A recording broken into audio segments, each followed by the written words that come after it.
I couldn't take my eyes off the man sitting across from me at the bar. In that moment, I regretted not dressing properly for the flight to London. When our eyes met for a moment, a wave rushed through my body, an unfamiliar feeling I had never experienced before. It was like I had found all the answers I was looking for. I looked down, turning to the drink in front of me. I needed to calm my nerves. The flight was making me nervous. Slowly, my gaze returned to the man, who was now looking at his phone. He was breathtaking, so big that he looked almost comical on his bar stool. His muscles tensed under his black shirt and blue jeans, telling me he must have spent quite a bit of time in the gym. He had chocolate brown hair, mesmerizing dark green eyes, and a jaw that could cut a diamond. His lips were luscious and full, and I leaned in unconsciously, imagining what it would be like to press my lips to them. I imagined what I would do if I was confident enough to approach him. I found myself daydreaming about the possibilities. "What's your name?" I'd ask across the bar. He'd smile and bring his drink to sit next to me. Then he'd lean in and whisper his name in my ear, his lips brushing my earlobe. "Meet me in the bathroom." I'd wink before walking away. I could feel his eyes burning into the back of my neck. Moments later, he'd burst through the door, his eyes drenched in desire. His hard body would press against mine, nearly knocking the wind out of me. He'd pin me against the sink, kissing my neck, my legs wrapped around him. "Alpha," the man approached him. "Time to board the plane." What a strange way to talk to someone, I thought, downing the last few sips of my drink. Before standing up, the gorgeous stranger looked at me one last time, a mischievous grin on his face, as if he could read my every thought. "Last boarding for flight 2497 to London." The announcement boomed overhead. Damn. I looked at the time.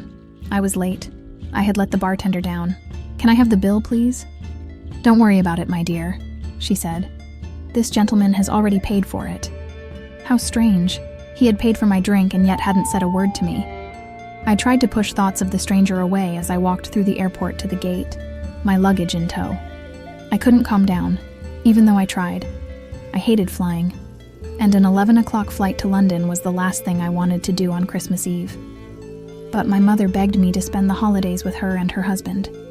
I knew she had only invited me out of guilt. I hadn't seen my mother in over 5 years, and she didn't seem to mind leaving me behind after my father got sick. It only took her a year to remarry, and another year to have a baby.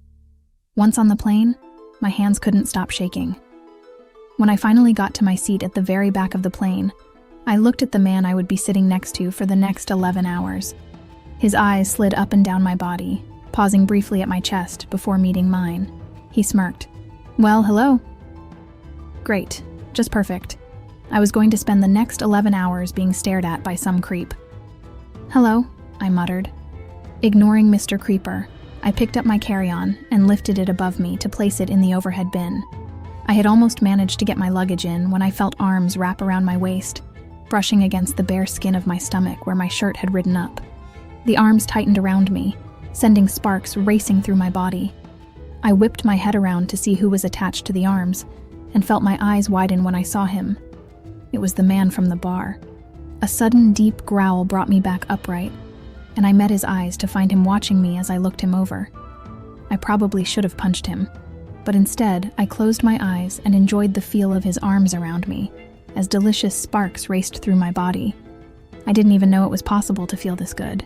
I felt his head move away from mine as he leaned down to bury his face in my neck.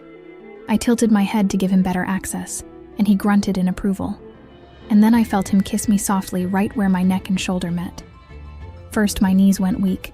Then my whole body went numb as a raspy sigh escaped my lips. He smiled into my neck, chuckling and taking all my weight in his arms as I leaned all the way into him to keep from falling. I was in absolute heaven. A throat clearing snapped me out of my trance, and I squeaked and tried to pull away, remembering where I was. I heard my suitcase slide towards me and quickly ducked, waiting for its hard corner to slam into my head. But nothing happened, and instead I heard, "Careful, beautiful." He smiled at me and winked before shoving my bag into the compartment and clicking it shut. Still keeping his hand on my back, he turned to look at the woman behind him, who was trying to get our attention during this tense moment. The woman looked shocked and hesitantly cleared her throat again. "Sorry, I just need to get to my seat and you guys are blocking the aisle. I didn't mean to interrupt your meeting. You two clearly haven't seen each other in a while." She smiled sweetly. The man chuckled and let me go, stepping aside to let the woman pass. I quickly slid into my seat, feeling my cheeks burn with embarrassment. As the plane began to fill up, I couldn't help but sneak a glance at him.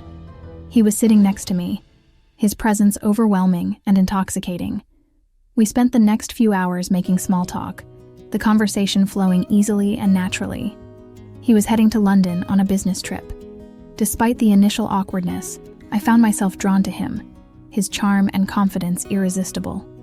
As the flight went on, we became more and more at ease with each other, sharing stories and laughing. By the time the plane landed in London, I felt a connection with him that I couldn't explain. We stepped off the plane together, and as we stood in the bustling airport, he turned to me with a smile. "Want to grab a coffee sometime?" I hesitated for a moment, my mind racing with doubt and uncertainty. But then I looked into his eyes and saw genuine warmth and sincerity there. "Of course," I replied, smiling back at him. "I'd like that." As we exchanged contact information and went our separate ways, I couldn't help but feel like this unexpected encounter was the start of something special. The stranger from the bar had turned into someone who could become an important part of my life. Wanting to correct her, I opened my mouth to say that technically we had never met before, but the man holding me beat me to it. "We were just looking for our seats. We'll be out of the way in a second." His voice was calm and soothing. I tried to back away, eager to escape this awkward situation, but the man simply held me tighter. He leaned over and whispered in my ear, "Not so fast. You're not getting off that easy." He then looked at the creeper who was supposed to sit next to me during the flight. "Move over," he told him. Mr. Creeper just sat there and stared at us for a second. It was very awkward for me to think that he was watching us. "What?" he asked. "Move," the handsome man repeated. "I'm sitting over there." "Excuse me? I'm not moving. This is my seat." The man holding me growled softly. "Here, take mine." He handed Mr. Creeper his ticket. "This is first class," he said, watching the man scan it with a raised eyebrow. "Now move," he said slowly, almost threateningly, as if daring the man to question his orders again.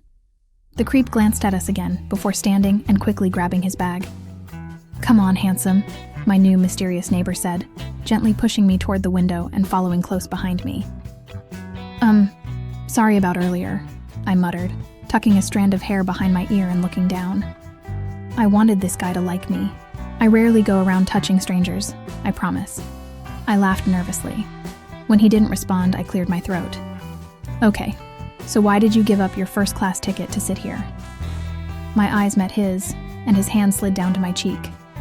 "Because I wanted to be close to you," he said huskily. He ran his thumb over my cheekbone, studying every inch of my face.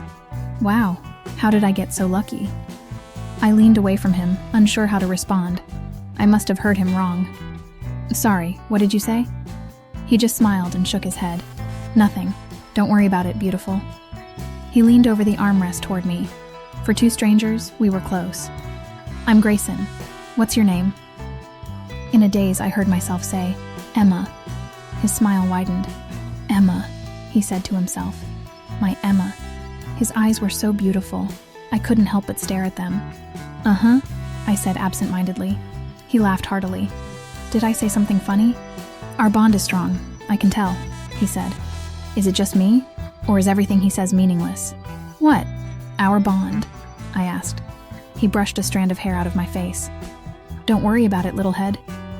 I was brought back from the daze he seemed to be putting me in the whole time, when a child screamed loudly behind us. Realizing how close I was to this man, Grayson, I jumped back. I could feel his breath on my face.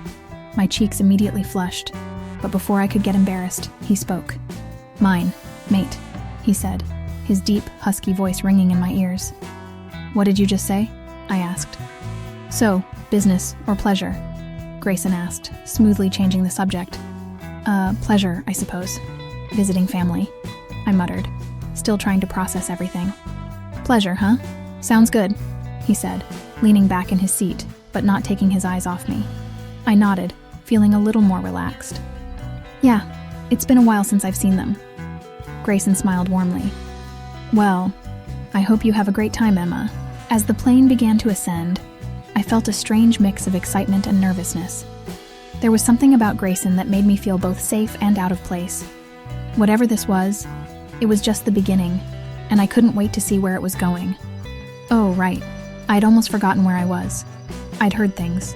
It must have been the stress. I was getting nervous again when I remembered the plane was probably taking off any minute. Oh, neither, I suppose. I'm going to visit my mother and her husband. I must have grimaced because Grayson asked, "And you're not happy to see your mother and her husband?" I shook my head. "No, I'm not. Not since she left my sick father and me to run off to London and marry her rich lover," I heard myself say. I paused. I can't believe I just said that. I hadn't told anyone about my mother, and now I just blurted it out to a complete stranger. I looked at him. His expression was thoughtful. "I'm sorry. I don't know why I said that. I promise I'm not that crazy guy on the plane sharing his entire life story with the stranger sitting next to her." Grayson looked deep into my eyes, like he was searching for something, and then he grabbed the armrest between us and lifted it up so it wasn't an obstacle anymore. I watched his movements carefully. What are you doing?" "Shh," Grayson said. He grabbed my hips, which were already tilted toward him, and pulled me so my knees touched his. Delightful sparks ran up and down my body again as his hand found its way under my shirt and to the small of my back, where his thumb began to circle soothingly. I made a hoarse sound from the back of my throat. His other hand came up to cup my face. "You don't have to worry about a thing now," Grayson whispered. "I'll take care of you." He leaned down until his lips brushed my ear. "You're mine." I leaned back so I could see his eyes. "What do you mean?" He smirked. His thumb brushed my bottom lip and I gasped. "Everything." He kissed my eyelid. "Oh," he kissed my other eyelid. "You," the tip of my nose. "Mine." Finally, his lips met mine. My eyes fluttered under his kiss. The sensation was euphoric, like fireworks and an explosion. My hands flew up to his huge, muscular shoulders and squeezed them. I moaned softly. I felt him smirk against my lips, and I froze for a second. No smirk. A smirk meant he could stop kissing me, and I really didn't want that to happen. Without taking my lips off his, I knelt down and pressed my chest against his, enjoying the sparks that flew when our bodies touched. I buried my hands in his hair and pulled his face closer to mine. He groaned appreciatively. Suddenly, he gripped my hips tightly, then lifted me onto his lap so that my knees were on either side of him. I pressed my chest against his chest, and he deepened our kiss, plunging his tongue into my mouth. His hands kneaded my thighs, then slid under my shirt to grip my waist, his thumbs brushing the underwire of my bra. Oh my God. Is it getting hot in here? Someone cleared their throat next to us, and it was like a switch had been flipped in my brain. I suddenly knew what we were doing. I jerked back, but Grayson tightened his grip, holding me firmly on his lap. I glanced at the flight attendant standing next to us. "Excuse me, miss, but I'm going to have to ask you to return to your seat and fasten your seatbelt. The plane is about to take off." I nodded my head quickly, feeling my face turn bright red. I struggled to get off Grayson's lap, and thankfully he let me go this time. I sat down in my seat and quickly fastened my seatbelt. The flight attendant watched Grayson fasten his too, then nodded and left. I couldn't look at him. My heart was pounding and my face was burning. "Hey," Grayson said quietly, turning my face towards him. "It's okay." "I'm so embarrassed," I mumbled. "Don't," he said, his eyes warm and soothing. "I've enjoyed every second of it." I couldn't help but smile. "Really?" "Really," he said, his thumb brushing my cheek. "Now let's enjoy this flight together, okay?" I nodded, feeling a little more at ease. Maybe this flight wouldn't be so bad after all. As the plane took off, Grayson held my hand, and I felt a calm wash over me. For the first time in a long time, I felt like everything was going to be okay. "Oh God, oh God, oh God," I muttered, covering my face with my hands to cool my burning cheeks. I can't believe I just did that. What's wrong with me? I felt so awkward that I couldn't even bring myself to look at Grayson. I crawled into his lap and pressed myself against him like a hooker begging him to get into my panties. "Hey, hey, hey," I heard Grayson say. "What's wrong?" He touched my hand. I jerked my hand away, ignoring how much I wanted him to hold me. "Don't touch me. I snapped. Grayson made a scary growling sound in the back of his throat.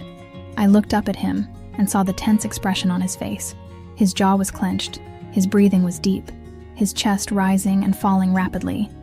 And oh yeah, his eyes were pitch black. His pupils, irises, and whites of his eyes were black. I gasped and scrambled backwards until my back hit the wall behind me. Oh God, your eyes. His eyes widened and then closed. He took a deep breath, and when his eyes opened again, they were back to normal. I was going crazy. It was the only logical explanation. My father's death and the fear of seeing my mother again had finally gotten to me. "I'm sorry," he said. "It's just, you can't tell me not to touch you." My heart started beating faster. Maybe he was the one being crazy. "What do you mean?" He leaned forward, his eyes intense. "Oh, baby, have you forgotten yet?" His hand gripped my knee and rubbed up and down my leg. "You're mine, remember?" My blood boiled. This was the third time he'd called me his property. Who did this guy think he was? Sure, he was cute. I'd thrown myself at him and was extremely attracted to him, but that didn't mean I belonged to him. I was on my own. I didn't belong to anyone. I especially didn't belong to some man I'd just met who had no boundaries. I opened my mouth to tell him everything that was on my mind, but stopped when I felt the plane suddenly move. I must have completely missed the part where they explained where all the exits were and how to fasten your seatbelt. Although, maybe that was for the best. It would have only made me more nervous. As the plane picked up speed, my heart was pounding against my ribs and my hands were starting to shake. I grabbed Grayson's hand, which was still wrapped around my leg, and squeezed my eyes shut. I tried to take a deep breath to calm myself, but it came out in quick, gasping gasps. "Oh my God, am I hyperventilating?" "Belle," I heard Grayson say. "Belle, baby, what's wrong?" I felt his hand come up to grab my shoulder. I shook my head frantically, unable to find my voice. I was afraid that if I spoke, I would cry. "Belle," Grayson's voice said. It sounded calmer this time. "Look at me, Belle. I need you to look at me, beautiful. Let me see those beautiful blue eyes." I just shook my head again. The plane bounced, lifting off the ground. I sobbed and pressed myself even harder against the wall. "Belle, I swear to God, if you don't look at me, I'm going to kiss you again, and who knows where that'll lead." Did he really say that? I was about to have a heart attack and he was threatening to kiss me? I opened my eyes. Grayson's face was about a foot from mine. He smiled. Such beautiful eyes. My breathing slowed a little. He was so incredibly beautiful. How could anyone be so beautiful? And charming and sweet and comforting, and such an amazing kisser. The plane suddenly shook again, harder this time, and most of the passengers gasped. The pilot's voice came over the cabin speakers to apologize for the turbulence, saying that the weather seemed worse than originally expected. I looked out the window and saw that it was pouring rain, and the sky was full of lightning. "Oh my God, this is how I'm going to die," I said. My whole body was shaking. The plane shook again just as a deafening clap of thunder sounded outside. I let out a terrified scream, tears streaming from my eyes.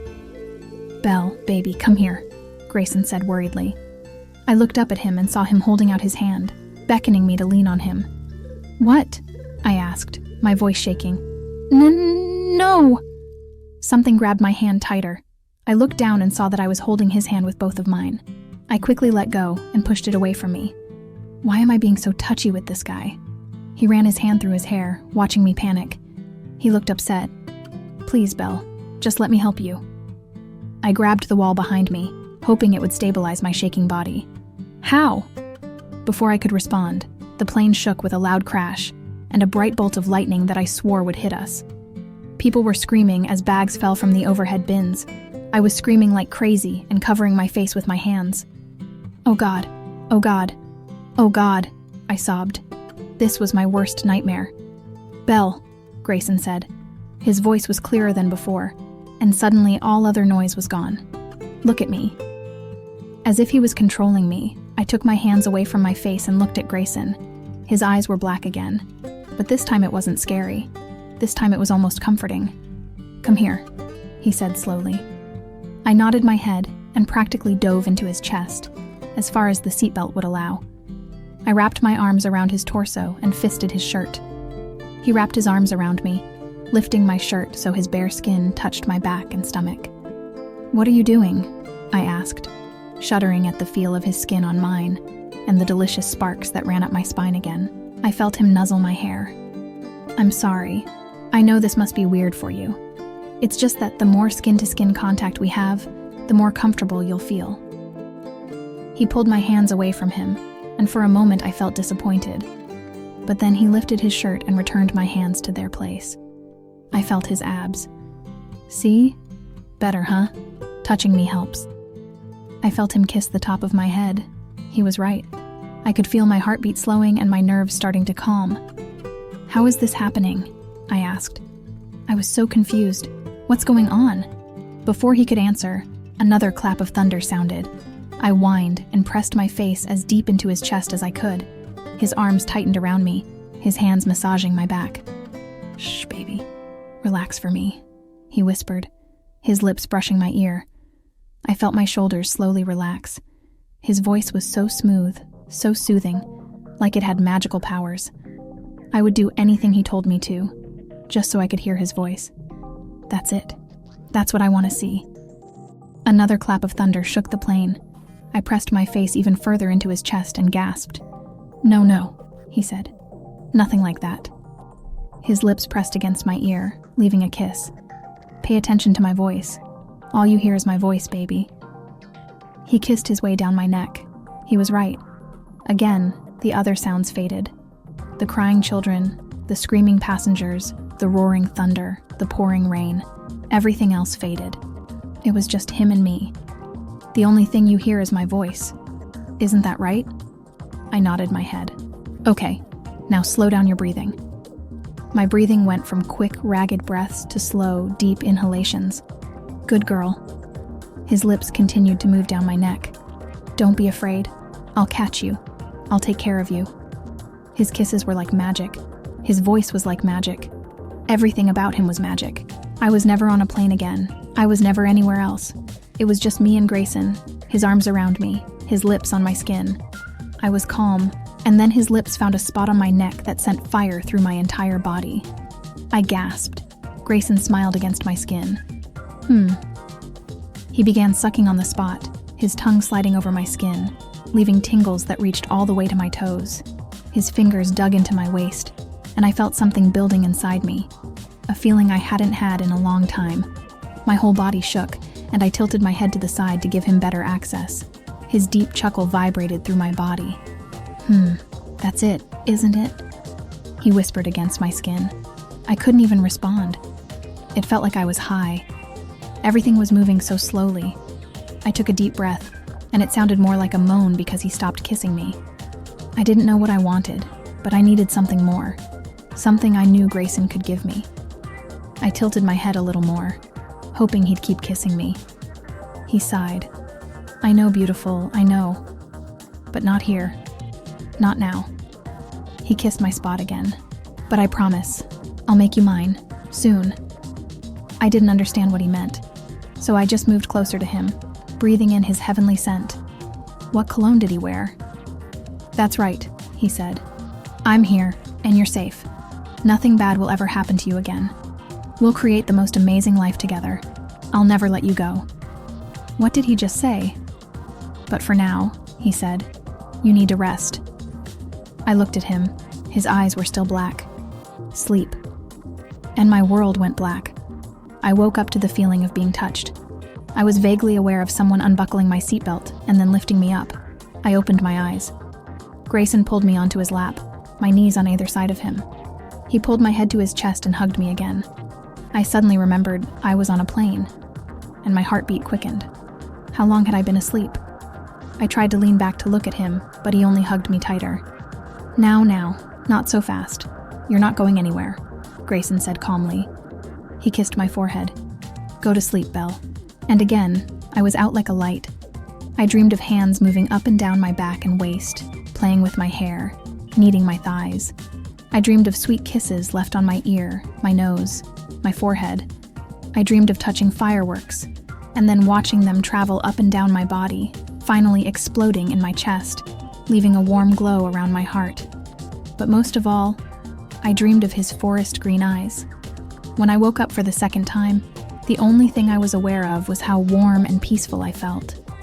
Everything felt so right. I sank deeper into the warmth and focused on the small fireworks that continued to travel up and down my back. It felt amazing. I took a deep breath. Suddenly, I heard a soft, soothing voice. "Good morning, Belle." I blinked my eyes open, momentarily disoriented. Grayson's face came into focus, and I realized I was still sitting in his lap, my head resting on his chest. "How are you feeling?" he asked, his voice gentle. "Better," I admitted, feeling a little embarrassed at how vulnerable I was. "Thank you." Grayson smiled, his eyes turning that mesmerizing green again. "Anytime, baby. I'm here for you." The plane leveled out, and the turbulence seemed to subside. The cabin was quieter, most of the passengers either asleep or lost in their own worlds. "We'll be landing soon," Grayson said, gently stroking my back. "I know it's been tough on you, but it's almost over." I nodded, feeling an odd mix of relief and sadness. I didn't want to leave the safety of his arms, but I knew I couldn't stay like this forever.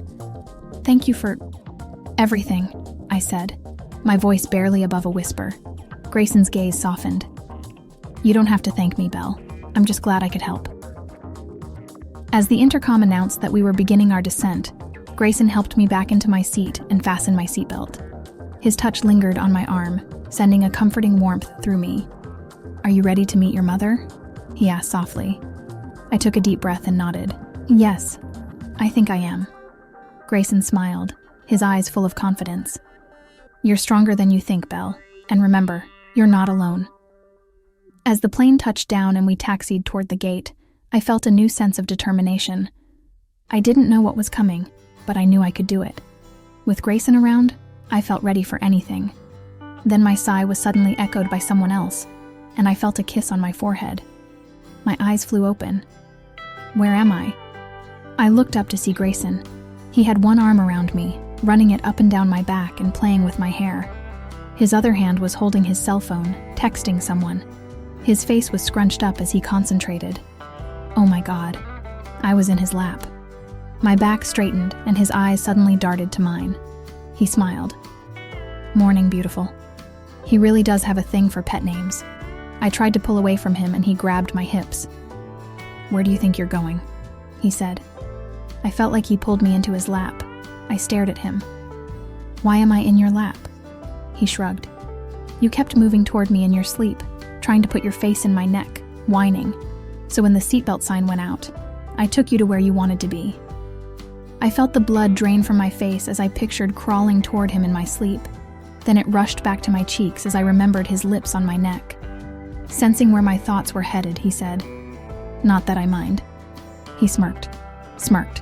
I grinned and tried to push his hands away to get back to my seat. "You can stay here. Seriously, it's okay," he said. "No, really, it's not like that," I said, finally breaking free of his grip. I sighed in relief as I sat back down. I felt so ashamed. Why did I have to act so weird in front of the first guy I'd been attracted to in years? "Sorry, I usually have personal boundaries. I don't know what's wrong with me today." He just waved it off, saying that it wasn't true. "How much did I sleep?" He looked at his watch. "About 8 hours." I gasped. I slept 8 hours. He nodded, a smile appearing on his face. "You let me sleep on you for 8 hours?" I asked, completely and utterly overwhelmed. He nodded again. "Oh my God." I put my hands on my face. "If it helps," he said. I fell asleep for a while too. It was the best sleep I've ever had. I looked up at his grinning face and narrowed my eyes. "You know, when you switched places with the guy who was supposed to sit next to me, I actually felt relieved. But maybe it would have been better to sit next to that creepy guy who was staring at my chest. Maybe I wouldn't crawl into his lap in his sleep." It was supposed to be a lighthearted joke, but when I looked at Grayson, I realized he didn't take it that way. His eyes were black again, his jaw clenched, and the veins on his neck and forehead were bulging. He looked murderous. "Oh God, are you okay?" He didn't answer. Instead, he closed his eyes, grabbed the sides of the chair roughly, and took a deep breath. I was starting to worry. I wasn't sure what was going on, but for some reason, I wanted Grayson to be okay. I wanted to comfort him. Is there anything I can do?" He didn't say anything. "Grayson?" I tried again. When I said his name, his eyes darted to mine, their blackness startling me. A rumble came from deep in his chest as he grabbed my neck and pulled my face close to his. He pressed his nose to my neck and began breathing deeply. His whole body was shaking. "I like it when you say my name," he said. His voice was deeper now, rougher, not nearly as gentle as before. He leaned back and looked me in the eye. I knew I should be scared by how black his eyes were. I mean, he looked possessed. But for some reason, I liked his black eyes almost as much as I liked the green ones. "Stay here," he said darkly. "Don't move." I nodded, not wanting to go against his orders when he looked so deadly. I watched as he stood up and walked toward the front of the plane and through the small doorway that led to the first-class cabin. I leaned back in my seat. Maybe he just needed to go to the bathroom. But then, I heard people screaming and a flight attendant running down the aisle. Passengers were getting up from their seats. I jumped up and ran to the first-class cabin, wanting to see what all the commotion was about. When I walked in, the scene that greeted me made my heart stop. Grayson held Mr. Creeper in the air by the neck. He was trying to kill him. He was surrounded by people trying to get his attention, tugging at him to stop choking the creep. But Grayson wasn't moving. He was like a statue.